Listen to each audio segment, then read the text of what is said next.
Said shout out Sweden. Hope you feeling good. Hope you feeling great. You not feeling good. You not feeling great. This video gonna put you in the mood because we are reacting to how a 23-year-old became Sweden's most wanted at 23. Nah, that's crazy. So subscribe for the vibe. Hope you feeling good and I hope you feeling great. Let's get to it. This man started his own street gang in Malmö, Sweden. Together with his associates, he would be involved in serious crimes throughout the city. From drug smuggling to extortion and kidnapping, he did it all. As a feud erupted in the streets of Malmö, he decided to flee to sunny Spain because he knew he wasn't safe anymore. However, no one could have expected what he was about to do there. What started off as a youth gang in Malmö, Sweden, turned into a group of cold-blooded hitters that would unleash their violence in the Costa del Sol. But how did he, a young guy from Sweden, get connected to one of the biggest Dutch kingpins at the time though? Let's find out. This is the story of Amir Mekki. Amir Faten Mekki, often just called Mekki, was born on the 6th of May 1997 in Copenhagen, Denmark. He grew up in Malmö, Sweden, where Amir was exposed early to a world where crime was becoming more and more common. Not sure if you know this, but Sweden stands out as the only country among 22 EU nations where deadly shootings have risen since 2000. Damn, what happened in Sweden? Like what happened in Sweden to let it get this bad? Because it sounds like it's like everywhere else is not this bad. So it's like, why is it only in Sweden? At a young age, Amir started his own gang called the M-Gruppen. It is said that the M stood for his own last name, Mekki. Before his 20s, he and his gang were allegedly accused of some hefty crimes. Drug smuggling, bombings, kidnappings, and even hits were credited to Amir and his M group. A battle for territory in Malmö ensued after one of the biggest groups in Malmö got wiped out. It led to Amir and his group fighting in a feud with two other gangs called the A group and the G group for territory to sell their product on. Interesting to note is that many men in these rival gangs used to be Amir's friends. However, they had fallen out with each other because of arguments about money and power. On the 7th of June 2018, at around 8 o'clock, the little brother of a man named Danny J was kidnapped by several men as he was It's always over money. I'm telling you, if it ain't money, it's a girl. But it's always over. Hold on, let me get my dog. Go. You know I'm doing a video. He making mad noise. But it's always over money. If it ain't money, it's over a girl. It was one or the other. It's either money or a girl. walking near his home. The kidnappers demanded a huge ransom of allegedly more than €1 million. If the money wasn't paid, they would put the little brother's head on Malmö's main square in the heart of the city. No way. Not they was going to take his head off and just put it in the city, just leave it there for people to play soccer with it. Danny J himself was long suspected of being a major figure in the Sweden underworld. He allegedly smuggled loads of narcotics into the country to then sell on the streets of Malmö. Therefore, the gang assumed they could make some money from him.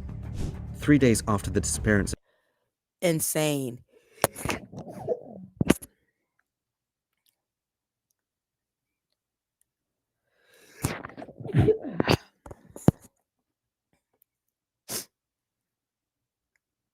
of his little brother, someone found him wandering the streets, visibly hurt. Police got involved, and after thorough investigation, they labelled Amir and his gang as potential suspects.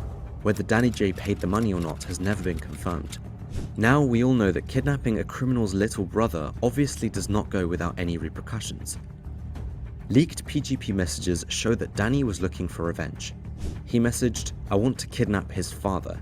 I want to leave his head in the middle of Malmö's main square, because that's what he wanted to do to my brother when he had him." On the 18th of June, Amir and his gang found themselves was the gang's meeting point. At 8 PM, a car pulled up to the cafe and parked outside. A person started hanging out of the car, and in a matter of seconds, he began unleashing his AK-47. Bullets started flying, and Amir got struck in the leg, yet survived. 3 members of his Wow, he survived the AK-47 hit. Shout out to him. gang, aged 19, 27, and 29, weren't as lucky and did not manage to survive the attack. This attack was planned by Danny J. Despite him wanting to kidnap Amir at first, he decided to do something different. Unfortunately for him, Amir survived. Amir realized that he was the main target. As the feud was heating up in Malmo, he decided to flee the city and moved to sunny Spain, where he would settle himself on the Costa del Sol. Several gang members followed suit, and instead of laying low in their new environment and starting a new life, they just continued where they left off. What was once called the M-Gruppen back in Malmo turned into Los Suecos, or the Swedes, at the Costa del Sol. Amir was I ain't gonna lie. That get back gonna be crazy. Like, what, you shot at me and you ain't finished me? You gave me opportunity to come back? Oh, it's up. still the leader, and his brother became the second man in charge, along with 9 others. Together, they would go on to smuggle substances from all over the world into Sweden and make plenty of money to fund their lavish lifestyle. Although that was not all they did, Amir also led a group of hitmen that could be hired for jobs, and that group would go on to bring terror in Costa del Sol. They targeted the area's top drug traffickers, one of which was David Avila Ramos, also known as Maradona. He was a big-time cocaine trafficker, but also a man with pending debts that needed to be paid. Leading up to his tragic end, the signs were clear that he was a marked man. It wasn't a sudden escalation. The threats against him mounted over time, with the hopes of forcing him to pay off his debts. First, Amir had someone ram a stolen Jeep into his gym in San Pedro de Alcantara, after which the car was set afire. Then, not long after, his beach cafe named Heaven went up in flames. This cafe, which he shared ownership of with Naufal Amrabat, was a symbol of their partnership. The flames of the cafe were soon followed by a chilling Yo, they really bombing shit in Sweden. This is insane. incident. Amrabat was found dead, alongside a friend in a torched Ferrari in Dubai. Authorities brushed it off as a mere accident, but it was allegedly a final warning to David. Spanish police warned David, "They are coming for you. Is there anything you'd like to tell us?" David brushed off the threats to his life, saying, "Nothing is going to happen to me." Well, he Man, listen, something could happen to anyone at any time. So never have the untouchable mindset, because that's how you get bodied. So never think that you're untouchable. would be proven wrong on May 12, 2018, the day of his son's first communion. As Ramos was getting into his Audi after leaving the church Damn, yo. This some stuff like this is something that was supposed to be positive and they turned it into a negative by shooting it up. What happened? with his family, a motorbike approached. Within moments, 5 shots pierced the vehicle's window, silencing Maradona forever, while his family was also sat inside the car. Upon further investigation, officers from the Drugs and Organized Crime Unit found out that Amir's gang already tried to take out David several times before, which all failed. That's why they chose his son's first communion, to be 100% sure that the hit would be successful. That was not the only hit the Los Suecos would be involved in. Just several months later, on the 20th of August 2018, Los Suecos was involved in taking down a man named Sofyan Mohammed, known on the streets as Zocato. He was lured out of his house by a deceptive call, only to be met by a hooded assailant on a bicycle who shot him 9 times. In November 2018, trouble was arising. Nah, whoever called him probably set him up or something. I don't know. I wouldn't trust that. As soon as he get the call, somebody body him. After the hit on Sofyan Mohammed, Spanish police wanted all members of Los Suecos arrested before they caused any more harm in their streets. They decided to work together with the Swedish police in order to arrest the members. After months of investigation, Spanish police managed to arrest 5 men of what they called the most violent gang ever seen in southern Spain. Another 4 men were arrested in Sweden. After their arrests, Spanish police said that the men slept in different houses nearly every day and took many security precautions to stay out of the hands of the police, but ultimately failed.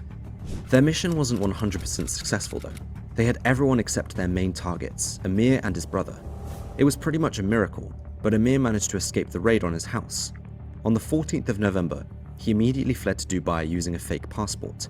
In Dubai is where he would allegedly become none other than Ridwan Tahi's financial man. Ridwan Tahi was at that point in time the most wanted man in the Netherlands, and it is unclear how they might have met or came in contact. It is said that Amir helped him launder his proceeds from his drug trafficking, while using At 23 years old, this dude is helping with trafficking and all types of stuff. That's yo at 23 allegedly, innocent till proven guilty. That's wild. several fake ID cards. Amir lived a good life in luxury Dubai. However, not much goes unnoticed there. authorities became aware he illegally slipped into their country and decided to track him down. At first it was hard because Amir used different identities and did a decent job at staying under the radar. But then, investigators had managed to capture footage of him discarding garbage outside his residence, which instantly blew his cover. This was him, a 100%. The police had localized their target.